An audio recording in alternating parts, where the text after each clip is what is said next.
ये कहानी है आयुष और सिया की। दोनों एक ही कॉलेज में पढ़ते थे। पहली बार लाइब्रेरी में मुलाकात हुई। सिया एक किताब ढूंढती हुई उसके पास आई। आयुष ने मजाक में कहा, अगर तुम चाहो तो ये पूरी किताब तुम्हें सुना सकता हूँ। सिया हंसती और यहीं से दोनों की दोस्ती फिर मोहब्बत में बदल गई। कॉलेज की दीवारें उनके प्यार की गवाह बनी।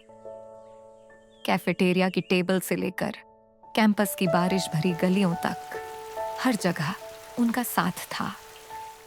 एक शाम झील के किनारे आयुष ने सिया का हाथ पकड़कर कहा, अगर कभी तू मुझे छोड़ देगी तो मैं मरकर भी तेरा साथ नहीं छोड़ूंगा।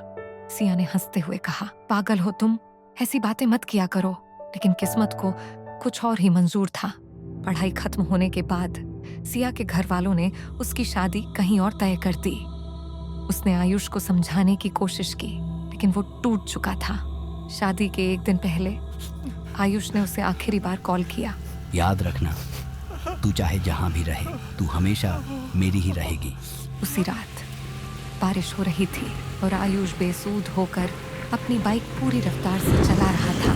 तभी अचानक उसकी बाइक फिसल गई और आयुष खून से लथपथ सड़क पर पड़ा रहा और अपने आखिरी वक्त में वो सिया के बारे में सोचता हुआ दम तोड़ देता है। शादी के बाद सिया का नया घर शहर के पुराने हिस्से में था। शुरुआत में सब सामान्य था, लेकिन जल्द ही अजीब बातें होने लगी।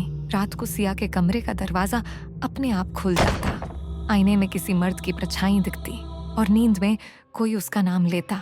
एक दिन उसके पति रोहित ने गले पर गहरे नाखून के निशान दिखाते हुए कहा, रात को किसी ने मेरा गला दबाया और मुझे लगा जैसे कोई तेरे बगल में लेटा हो। सिया का खून जम गया। उसने पंडित बुलाया। पंडित ने घर का निरीक्षण करके कहा, यहाँ एक आत्मा का साया है जो तुमसे बदला लेने आई है।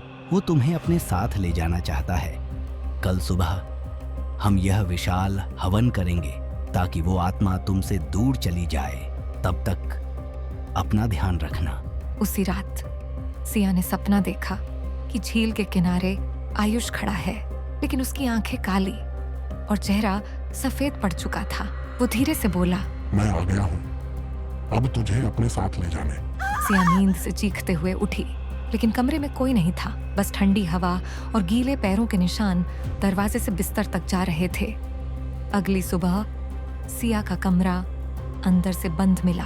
दरवाजा तोड़ा गया और अंदर उसका शरीर बिस्तर पर पड़ा था, चेहरा डर से जमे हुए भावों में और उसकी आंखें पूरी तरह सफेद। वो उसे अपने साथ ले जा चुका था। कहते हैं आयुष और सिया की रूह अब साथ रहती है, लेकिन इस दुनिया में नहीं। और माना जाता है आयुष और सिया की आत्मा आज भी उस पुरानी झील के किनारे घूमती है।